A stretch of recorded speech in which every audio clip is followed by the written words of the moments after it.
The Yamaha MT-09 is truly a great motorcycle in terms of its performance, the way it feels, the thrill, the fun factor. It is just a great all-round motorcycle. But what about the boring stuff? The everyday riding, the commuting, the running errands, trying to get from A to B. Does it fall short in any of those things? Well, let's join me on my morning commute and let's find out. Good morning everyone, welcome back to another video on the wicked Yamaha MT-09. You join me on my commute to work, and well, we're going to discuss what it's been like riding this motorcycle on the daily. Where do I start with this, man? I mean, I think first things first, you're going to have a hell of a lot of fun riding this bike to and from work. That's all it was made to be.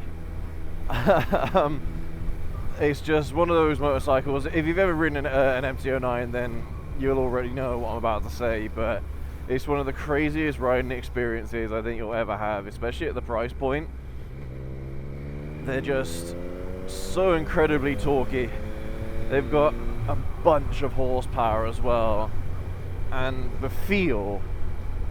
power feel of the bike is out of this world. It's crazy, because the spec sheet doesn't really give you the best first impression of the bike, to be honest.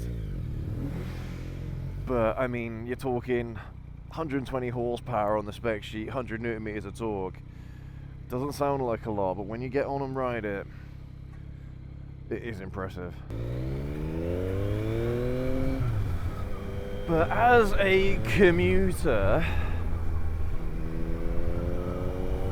I think this bike has got a lot to offer, to be honest with you. I mean, because it is a naked, this is its environment, this is where it shines the most.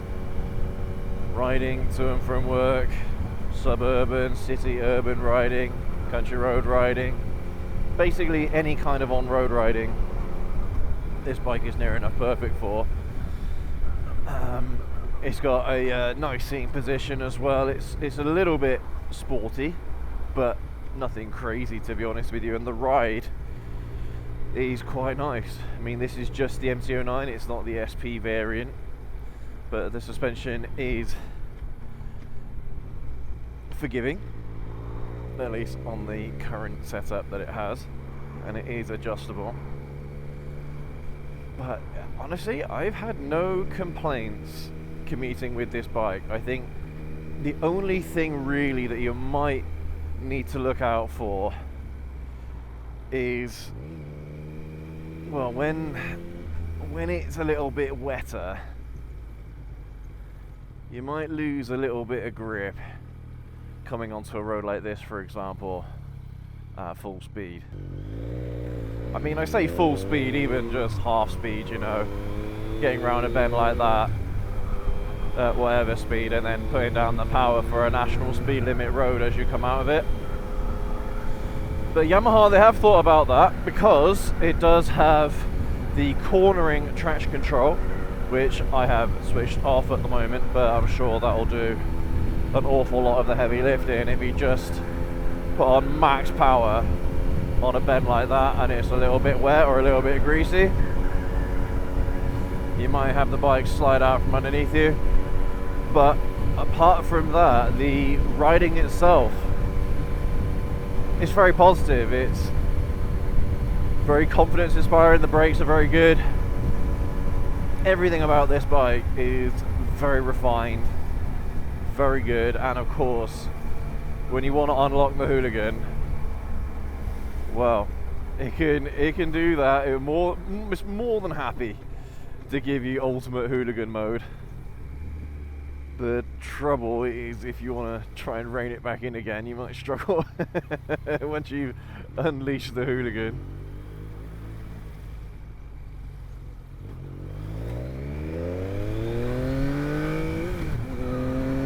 Yeah, it's a great bike, this.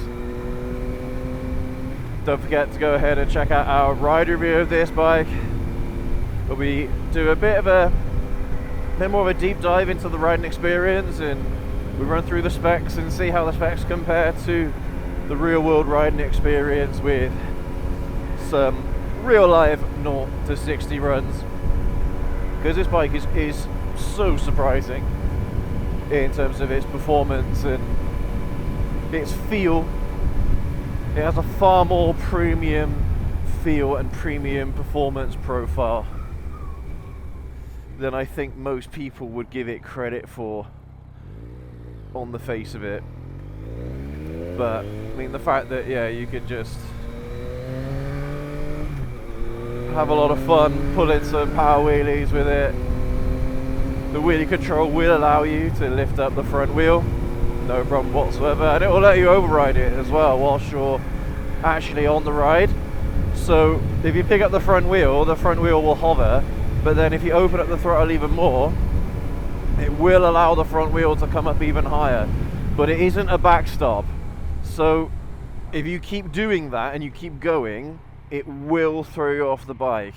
The wheelie control isn't foolproof, unfortunately, but if you know how to control a wheelie, then it's no problem at all. No, I gotta be careful because there's a police station nearby, so I don't want to demonstrate that right this second, but we'll be coming onto a road in a moment where I'll be able to show you guys what I mean. It's very, very easy, very, again, confidence inspiring, because it lets you pick up the front wheel gradually. It's not all or nothing. If you have the wheel control turned off, however, that is where things get ultra spicy. It doesn't care. That front wheel is gonna come up crazy strong. Here we go.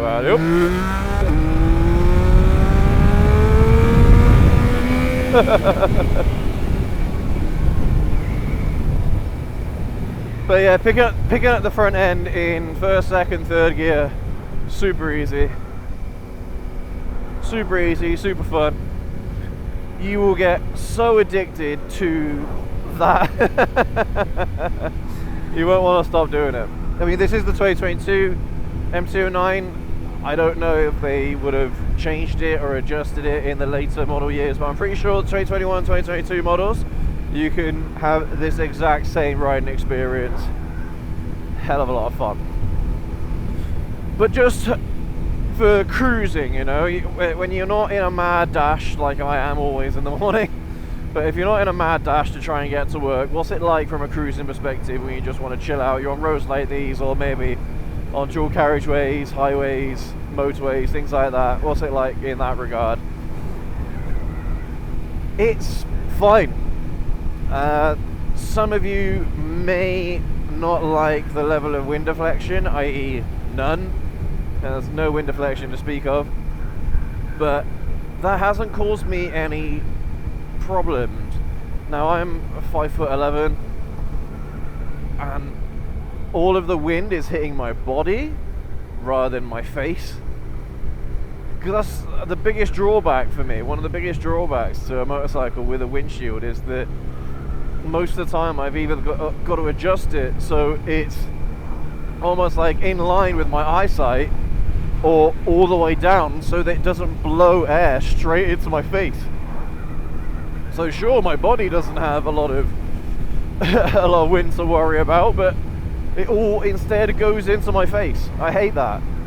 I'd much prefer to have no windshield at all and ride at highway speeds than, yeah, to have one and having it all blow into my face the entire time. Just not really the experience that I like to have. But I'm not that bothered about wind noise or wind deflection. It's not one of those things that affects me that much, but that is something to consider on this bike. If you're doing anywhere between 70 and 100 mile an hour, you're going to be feeling the wind, but it's not something really that I think any of you should worry about, to be honest. But yeah, cruising, comfort wise, very, very nice. A very nice place to be. The seat is probably a little bit on the firmer side, but It's a nice seat overall, and the ergonomics aren't challenging either. So yeah, you can ride this bike for a significant period of time without getting too tired. If your commuting is over an hour long, for example, then at that point you might start feeling a little bit in your joints or in your bum. But yeah, I've ridden this bike for 2 hours straight and it's been absolutely fine.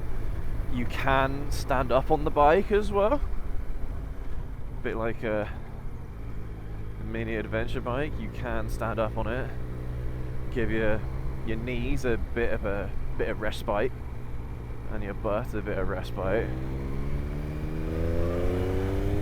just like that. Very, very easy. Stand up like that for 30 seconds or so. Give yourself, yeah, just a bit of a break off the seat. Perfectly doable. It's not too difficult. It's not like on a super sport where I mean, that's next to impossible doing that on a super sport. Well, depending on how aggressive it is, anyway. But man, yeah, what a bike, you guys. As a daily rider, this is perhaps one of the best daily rider nakeds you can. Why were you indicating left when you plan to go straight on, you pillock? Oh my god, man. You get people that either don't use indicators whatsoever, or when they do use them, they use them at exactly the wrong time. Ridiculous. Anyway, yeah, this is arguably one of the best bikes for commuting with, for daily riding with, because of how lightweight it is. Weighs well under 200 kilograms wet. It's incredibly nimble, incredibly light.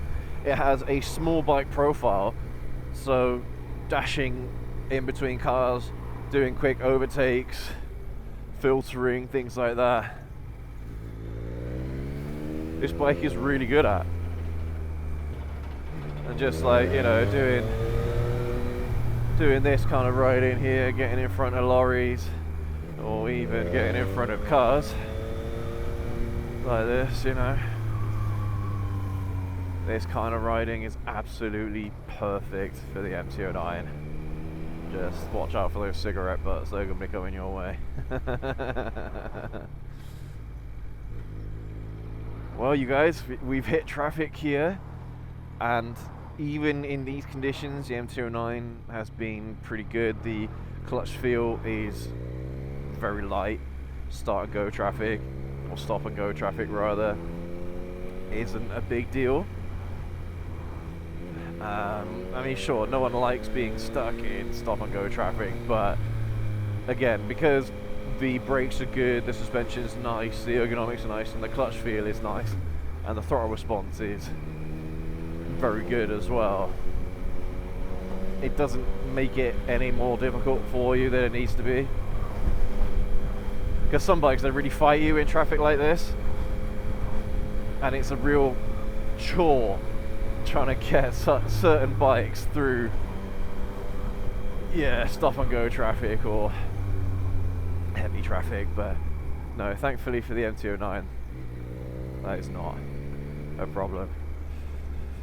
But thank you ever so much for joining us on this ride out this morning on the awesome Yamaha MT-09. I'm going to enjoy the rest of my ride here this morning, and yeah, we'll catch you all in the next video. Don't forget to leave that like, hit that subscribe button and notification bell so you don't miss any more genuine rides out with me in the very near future. Yeah, you guys, you take care, ride safe. We'll catch you all in the next video. Have a good one.